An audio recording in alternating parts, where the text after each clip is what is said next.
Friends, power star Pawan Kalyan అభిమానులు మొదటిసారి ఈ ఛానల్ను చూస్తున్నట్లయితే ఈ ఛానల్ను సబ్స్క్రైబ్ చేసుకోవాలని కోరుకుంటున్నాను.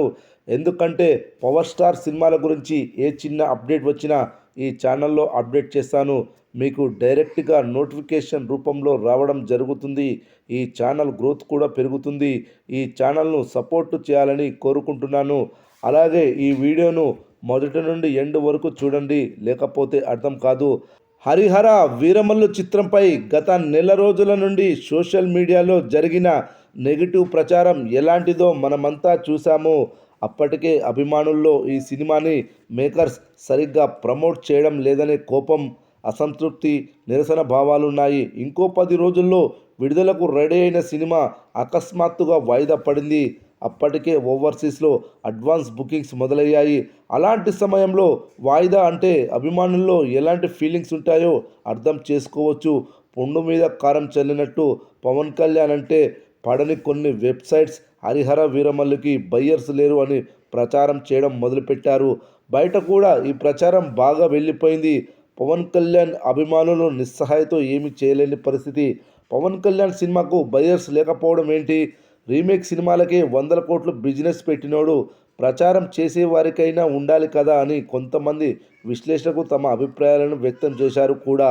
హరిహర వీరమల్లు బిజినెస్ని నిర్మాత ఏఎం రత్నం హోల్డ్లో పెట్టడానికి ముఖ్య కారణం ఆయన కోరుకున్న రైట్స్కి బిజినెస్ జరగాలి అని.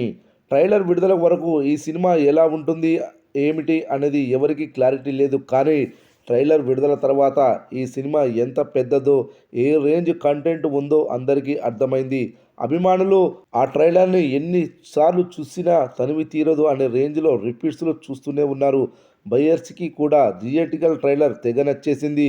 ఇప్పుడు నిర్మాత ఏఎం రత్నం అడిగినంత రేట్స్ అటు ఇటుగా ఇవ్వడానికి బయ్యర్స్ ఒప్పుకున్నారు. ఈ సినిమా నైజాం ప్రాంతం హక్కులు మొదటి నుండి ఏఎం రత్నం 65 కోట్ల రూపాయలకు డిమాండ్ చేస్తూ వచ్చాడు. అక్కడి నుండి క్రిందకు దిగలేదు. కానీ సినిమాకు అప్పట్లో అంత బజ్ క్రియేట్ అవ్వకపోవడంతో ట్రైలర్ విడుదల వరకు హోల్డ్లో పెట్టాడు నిర్మాత. ఇప్పుడు ఈ సినిమా నైజాం థియేటికల్ రైట్స్ మైత్రి మూవీ మేకర్స్ వారు 60 కోట్లకు కొనుగోలు చేశారు.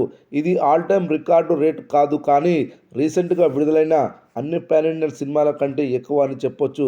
అదేవిధంగా east Godavari pre release business theatrical rights 12 కోట్ల రూపాయలకు అమ్ముడుపోయింది. నెల్లూరు 8,50,00,000కు ఖరారైంది. ఓవరాల్గా 3 ప్రాంతాలకే ఈ సినిమా 80 కోట్ల బిజినెస్ జరిగింది. ఇంకా ఈ సినిమా రాయలసీమ, ఉత్తరాంధ్ర, గుంటూరు, కృష్ణా వంటి ప్రాంతాలున్నాయి. ఈ ఏరియాలో ఎంతవరకు బిజినెస్ జరుగుతుందో చూడాలి. రానున్న రోజుల్లో ఈ ఏరియాల గురించి ఫిగర్స్ వచ్చే అవకాశం ఉంది. ఏది ఏమైనా ట్రైలర్ తర్వాత ఈ రేంజ్ బజ్ ఏర్పడడం భారీగా ప్రీ రిలీజ్ బిజినెస్ కొనుగోలు చేయడానికి దోహదం పడిందని చెప్పొచ్చు.